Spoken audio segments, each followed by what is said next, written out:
Hallo und herzlich willkommen im Pianogarten, Klavierschule für die ganze Familie.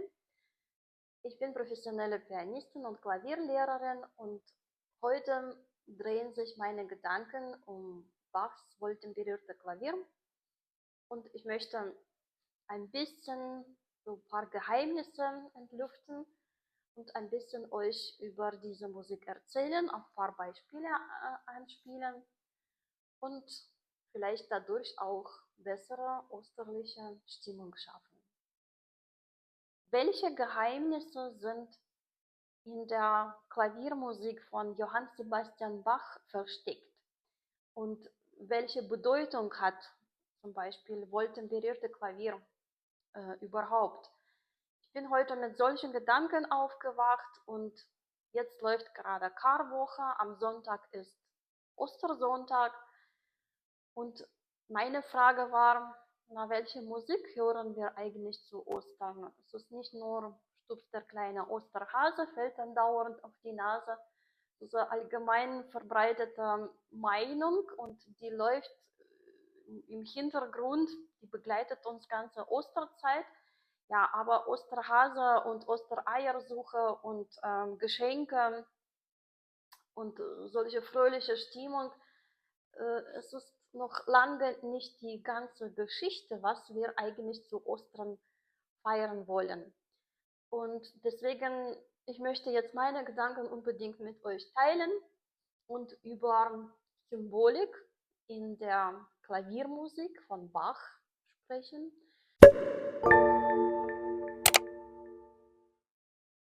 Äh, Dazu habe ich heute aus meinem Schrank dieses Buchlein rausgeholt. Das habe ich aus Russland mitgebracht und dieses Buch hat mich mein ganzes Studium begleitet. Und zwar in Russland ist es so, aber eigentlich allgemein bei Pianisten, Bach gilt als musikalisches Bibel und es ist ein fester und Pflichtteil in jedem Prüfungsprogramm. Das heißt, ich habe in meinem Studium jedes Semester immer Bach gespielt. Es war meistens wohltemperierte Klavier, deswegen habe ich wirklich ganz viele Werke aus diesen zwei Bänden gespielt. Es waren auch Suite, aber meistens, wie gesagt, wohltemperierte Klavier. Und dieses Buchlein hat mir wirklich sehr geholfen und ich möchte heute gerade darüber reden und auch ein paar Beispiele zeigen. Es geht um Symbolik und Symbolik, ja, das ist ganz typisch für Barockzeit.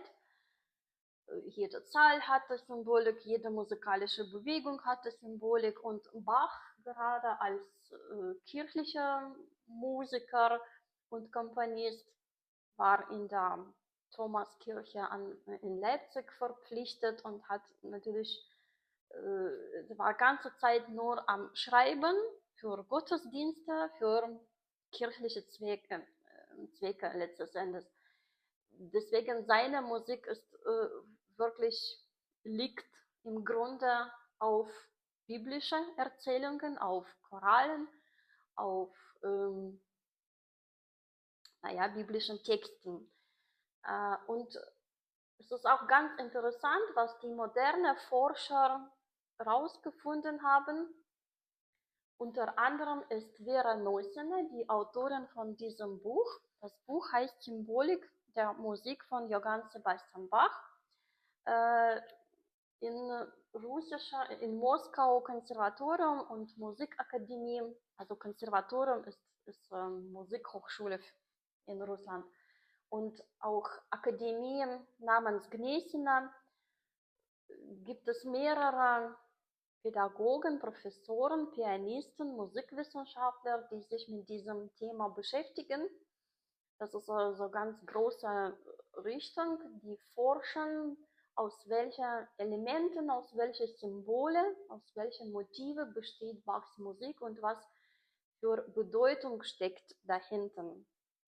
Und wie gesagt, dieses Buch hat mich mein ganzes Studium begleitet und ich finde, es ist ganz wichtig, die Musik nicht nur pianistisch-technisch, sondern auch inhaltlich gut zu verstehen. Desto besser kann man diese Musik interpretieren und auch als Zuhörer diesen Gedanken im Hintergrund solches Wissen wird, denke ich, auf jeden Fall nie schaden.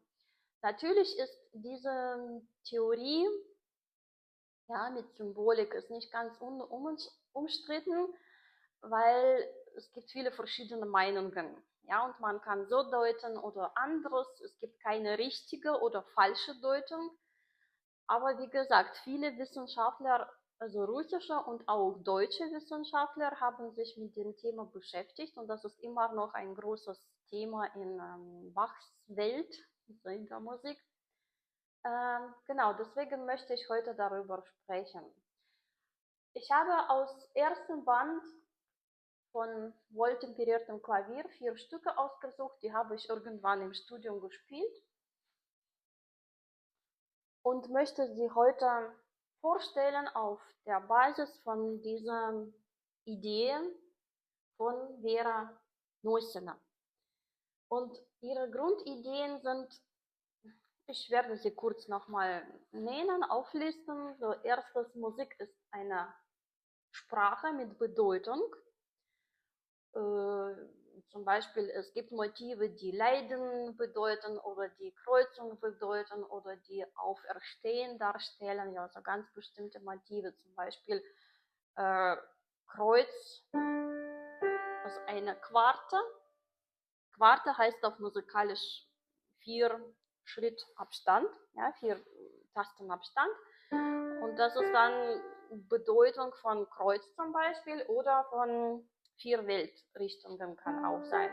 Die leidenden Motive, stöhnende Intonationen, so immer chromatische, abwärts läufende Notenpaare, so wie Weinen, Stöhnen, also richtig tiefe Traurigkeit symbolisieren sie. Oder Auferstehen, ja, so wenn die Läufe nach oben laufen, ja, Aufwärtsbewegungen. Übrigens die ständige Bewegung von kurzen Noten, Achtel oder Sechzehntel, das ist auch Engelbewegung, so wie sie fliegen mit Flügel und also immer nach oben steigende Melodie auch zeigt diese Bewegung nach oben in Himmel, ja, zum Himmelsreich. Dann zweite Grundidee von dieser Forschung von Vera Neusena ist Verbindung von Musik und Theologie. Ja, die Werke von Bach sind eine Art Predigt im Ton. Klar, ja, mit Bachs kirchlichem Hintergrund ist das selbstverständlich. Dann auch Zahlensymbolik, ja, so wie gesagt, zum Beispiel Quarte oder Terz, 3 Töne, 3 Schritt, es ist eine Trinität oder Dreifaltigkeit hat zu bedeuten. 7 ist Vollkommenheit, ja, 6 Tage hat gut gearbeitet und am 7. Tag hat sich ausgeruht und diese 7 Tage, 7 Farben, 7 Noten, diese 7 Symbolik begleitet uns im Alltag überall. 12 zum Beispiel, also so Apostelzahl und so weiter. Und dann, was auch ganz noch interessant ist, in Bachs Musik Signaturen, das sind die bestimmte Tonfolgen, die Namen oder Begriffe darstellen können. Ganz bekannt ist die Signatur von Bach, B, A, C, H. Ja, und sowas ähnliches.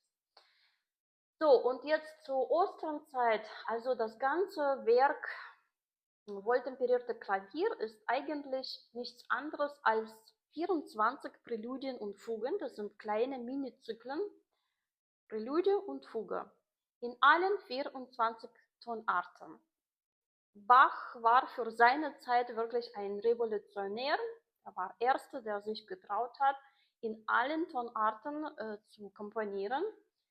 später haben viele andere Komponisten wie Chopin zum Beispiel hat auch Zyklen von Präludien oder Rachmaninow oder Debussy und also viele Komponisten später haben diese Idee übernommen oder Schostakowitsch hat auch solches Zyklus.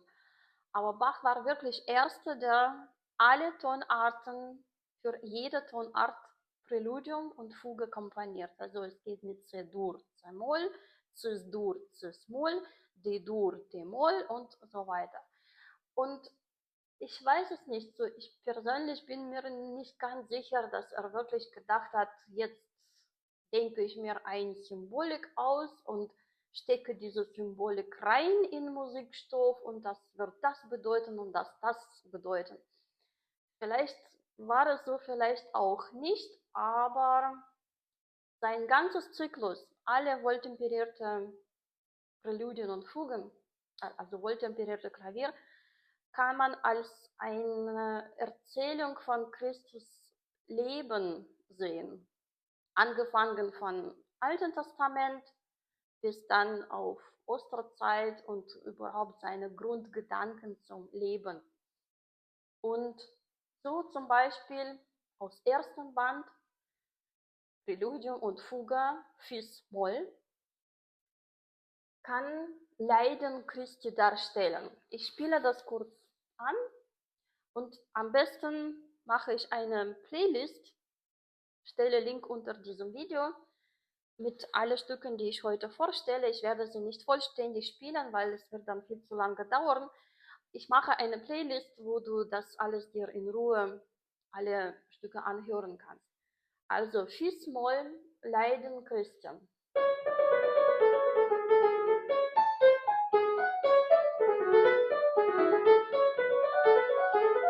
Und so weiter. Ja, das ist dann ständige Bewegung, richtig harte, durchdringende Bewegung von 16.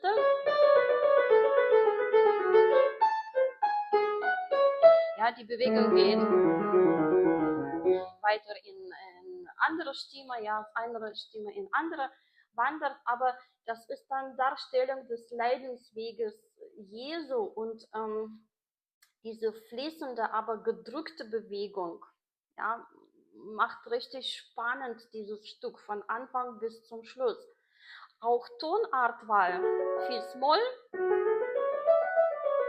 hat 3 Vorzeichen und klingt schon ziemlich, naja, Moll sowieso ist traurig, ja. Von Symbolik ist was hier interessant, diese Chromatik, was hier oft zu hören ist. Ja, und große Sprünge symbolisiert Schmerz und Klage und die abwärts gerichtete Linien, es ist ja immer wieder Erniedrigung und ja, Traurigkeit. Besonders hört man deutlich, dass in der Fuge und allgemein dieses Zyklus vergleicht man manchmal mit dem Tragen des Kreuzes auf Golgotha, auf diesem Berg. Ja, und das ist das Fuge, vierstimmige Fuge.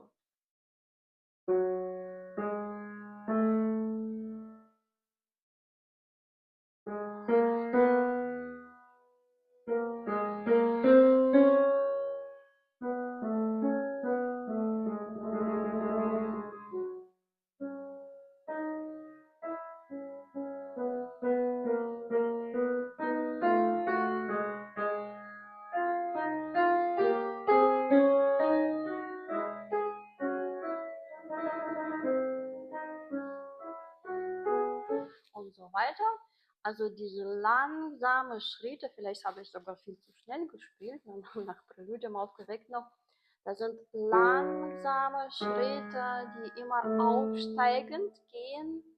Und nochmal, und da hört man diese schwere Last, der Jesu mit sich trägt. Also es geht nicht nur um Kreuz, sondern allgemeine menschliche Last hat er auf sich genommen und mit diesem Kreuz muss nach oben immer wieder steigen, aber dann weiter kommt er doch nicht und die Melodie geht runter wieder zum Fis, wo sie eigentlich angefangen hat. Ja, das ist so schon in sich allein Thema ist ein geschlossener Kreis. Und dann kommt zweites Thema, ein anderes Thema und die erste Stimme stöhnt. Die Halbtonintonationen, ja, die stöhnende, tragende, so dramatisches Stöhnen, ja, weinendes Stöhnen, hört man hier in dieser Fuge.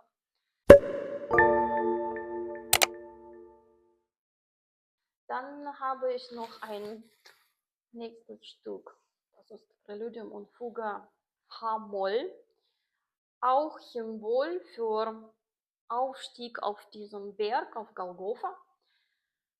Und hier hören wir ganz deutlich Kreuzmotiv, eine Quarte.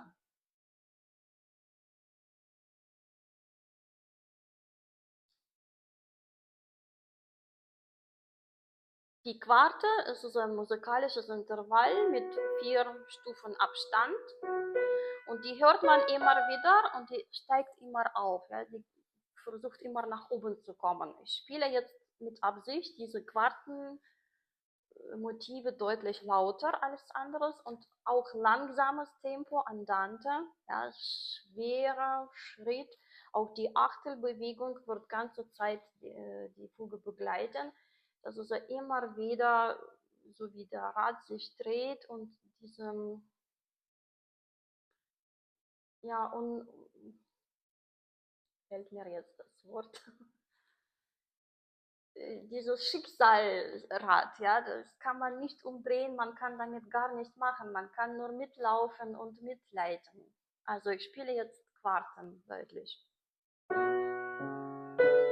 Noch eine Quarte. Noch eine Quarte. Sekunde, jetzt plötzlich kommt sogar 2 Sekunden hier, H, Cis und D. Ja, zusammen klingt es so richtig leidend. Nochmal Quarte. Noch eine Quarte. In andere Stimme. In andere Stimme noch eine Quarte. Jetzt kommen diese 2 Sekunden.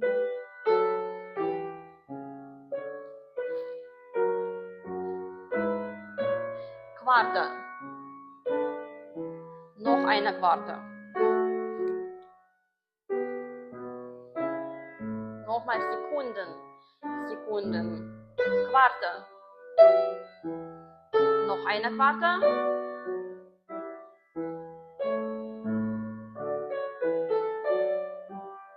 Noch eine Quarte. Noch eine Quarte. Und nochmal Quarte. Und nochmal Quarte.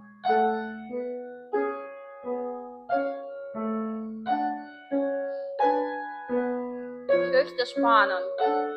Ohne Auflösung geht die Spannung immer weiter. Das ist die ganze Zeit eigentlich ein ganz schweres Stück zum Spielen, weil diese Spannung, die hält was ganze Zeit. Es gibt Auflösung nur am Ende, in dem letzten Tag.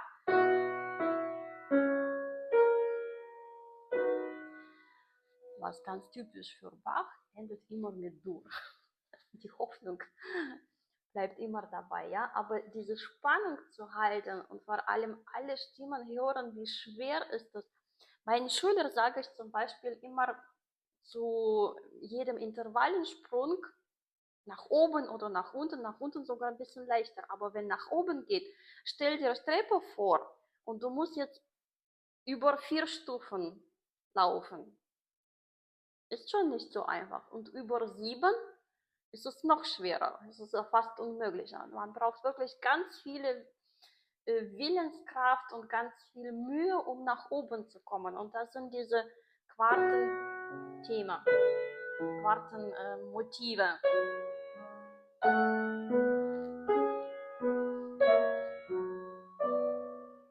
An dieser Stelle kriegt man richtig Gänsehaut, ja, wenn jede Stimme deutlich hört. Also, das ist Präludium und Fuge H-Moll von erster Teil, Volte Pirouette Klavier. Aufstieg auf Golgotha mit dem Kreuz.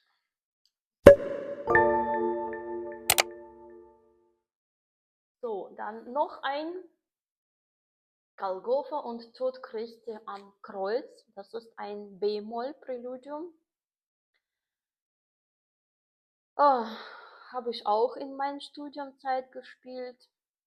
Es ist wunderschöne Musik mit schönen Harmonien, aber auch die Spannung bleibt ganze Zeit in dem Zyklus. Es wird nicht aufgelöst, auch bis zum Schluss, bis zur Fuga oder Präludium, enden in B-Dur, aber eigentlich Tonart ist B-Moll. Es ist, wie gesagt, weiß ich nicht, hat Bach mit Absicht, vielleicht denke ich schon, mit Absicht genau B-Moll genommen. B-Moll hat 5 Vorzeichen, 5B. Sehr dunkel, sehr traurig, sehr dramatisch klingt B-Moll. Und die Symbolik in diesem Stück, so erstens langsam, ja, das ist dann langsame Bewegung kann man als Ersterben interpretieren, die Dissonanzen als Qual und Tod und allgemein sehr langsamer erster Charakter mit starker Chromatik und mit Harmonik als dieses Weggehen. Ja? Hört mal selbst so. B-Moll.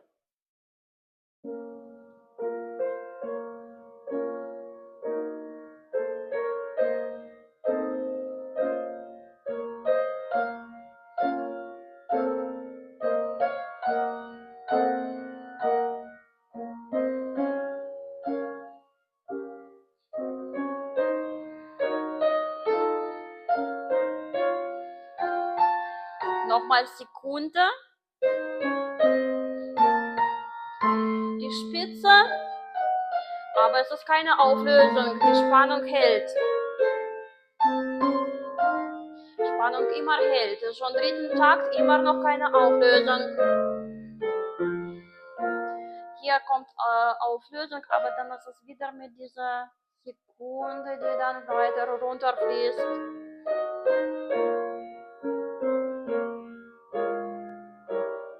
Und so weiter.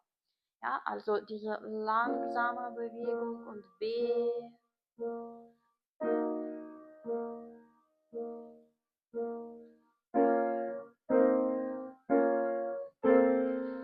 Und immer auf einem Ton, ja, so als ob alles eingefroren ist und alles.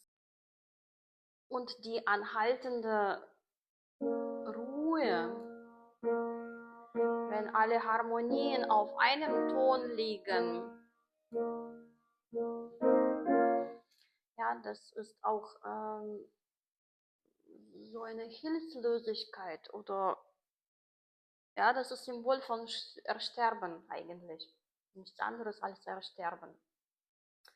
In der Fuge, das ist eine 5-stimmige Fuge und Zahl 5 steht eigentlich für Wunden Christi, ja, für Füße, Beine und Kopf. Erstes Thema.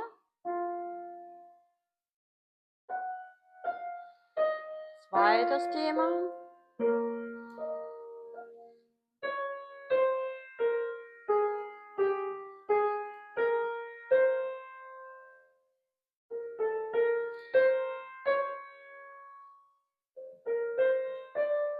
Dann kommt drittes Thema. Was ganz interessantes Thema ist wieder eine Quarte. Ja, das ist 4 Tasten Abstand, Quarte. Und in zweites Thema, Quarte wird umgekehrt.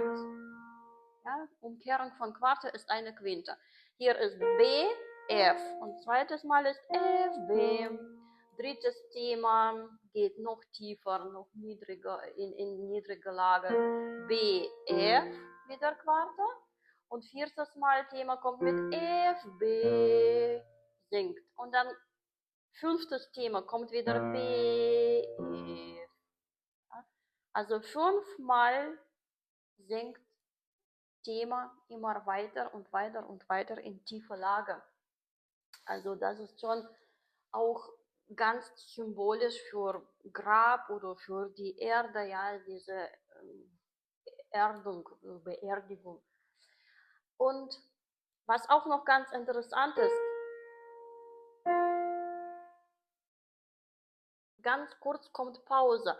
Und das ist keine Atempause, es ist auch keine Erholungspause, ja, sondern es ist eine Spannung anhaltende Pause. Oder in der Pause passiert irgendwas Besonderes, also dieser Sterbemoment selbst kann ich so interpretieren.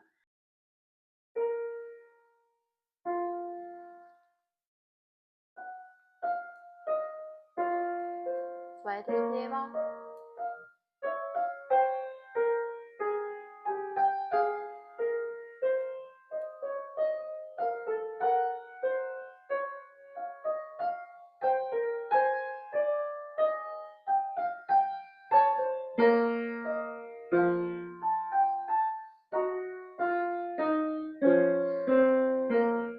Und so weiter. Ja?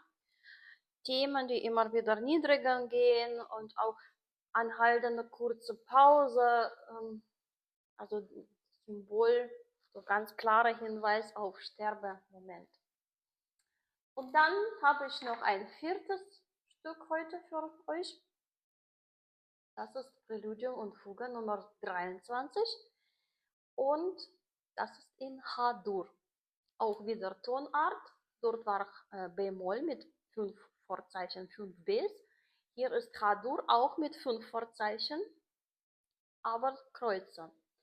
Und was hier ganz spannend und ganz toll, ich finde, ständige 16. Bewegung, die aus einer Stimme in andere geht, über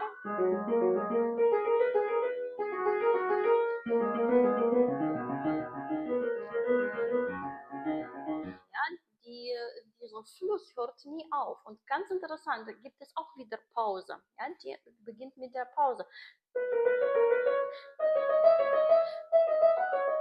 Aber diesmal ist es eine ganz andere Pause. Das ist eine Pause, wenn man sehr aufgeregt ist und hat ganz was Tolles zu sagen und möchte schnell und am liebsten gleich sofort und alles und noch und weiter aber wisst ihr, aber das war so. Ja, das ist dieses Effekt entsteht gerade durch diese kleinen Pausen, dass er immer weiter erzählen und ungeduldige, jubelnde Freude und eigentlich Jauchzen entsteht hier, ja, durch diese Pause und 16. Bewegung. Schon wieder laut Symbolik sind die aufsteigende schnelle Bewegungen nach oben Passagen, ja. Das sind die Engel, die fliegen und Himmelsleben ankündigen. Ja, das ist ganz interessant. Und gibt es hier auch vierte Bewegung, schon wieder geht nach oben, noch höher, so fast auf die Oktave steigt die Melodie. Auch alles fliegt nach oben, alles geht in den Himmel. Ja, und das ist mit voller Stimmung. Ich spiele jetzt dieses Präludium, das ist mein Lieblingspräludium eigentlich, spiele ich immer wieder gerne.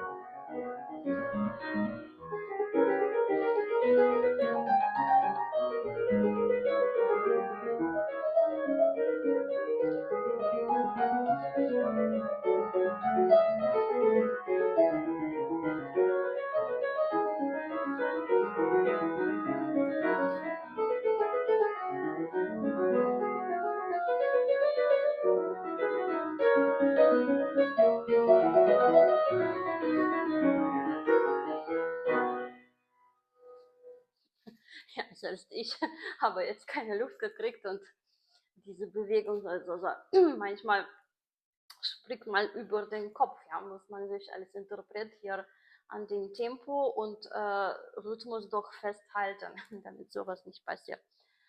Aber gut, ja, okay. Und Fuge hat auch wieder aufsteigende Motive, hat auch Tränen, diese freudiges Flattern, ja, und immer wieder geht alles nach oben. Vierstimmige Fuge.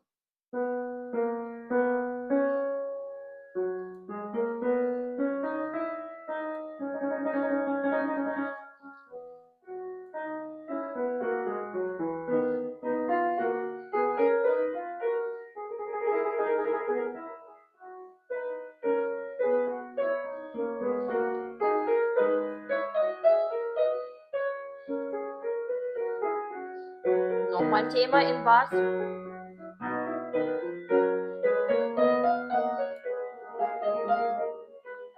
So weiter. Ja, also ein sehr fröhliches Stück, auch von Klangfarbe, von Bewegung, ja, auch trotzdem irgendwie bodenständig wirkt es, ja, durch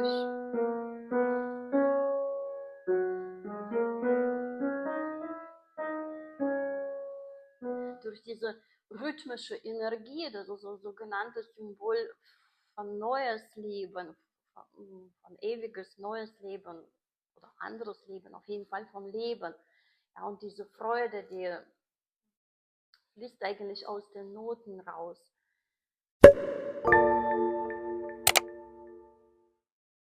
Wie gesagt, ich finde, ja, man kann sich darüber streiten, ob das stimmt oder nicht, ob das alles ausgedacht ist oder ist wahr. Aber es hat auf jeden Fall Sinn, unter diesem Aspekt die Musikstücke, vor allem wohltemperierte Klavier, zu betrachten. Wie gesagt, das ist eine ganze lange, große, vollständige Erzählung über Christi Leben und Tod und Auferstehung und über die Glaube und sozusagen die ganze Geschichte, ja, hierin steht. Wenn wir uns wirklich ganz genau uns reinhören und diese Symbole interpretieren, und allein Symbol hat vielleicht auch keine große Bedeutung, aber wie die Motive miteinander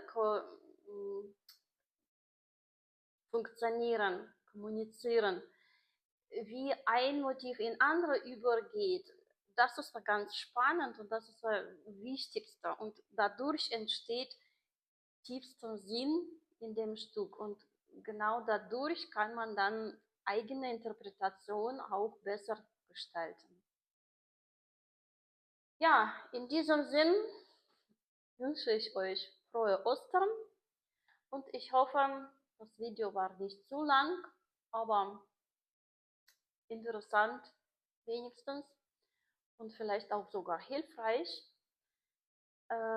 Ich mache Playlist, hört euch diese 4 Stücke vollständig an und ich wünsche euch osterliche Stimmung, vor allem musikalische Stimmung und ich denke, ich hoffe wieder, dass Ostern jetzt mit neuen Klangfarben erklingt, erleuchtet und die Musik, vor allem Klaviermusik von Bach, für euch andere Bedeutung bekommt. Und vielleicht habt ihr auch Lust, selbst diese Musik zu spielen. Auf jeden Fall, ich freue mich über Kommentare, Fragen, schreibt mir gerne und frohe Ostern!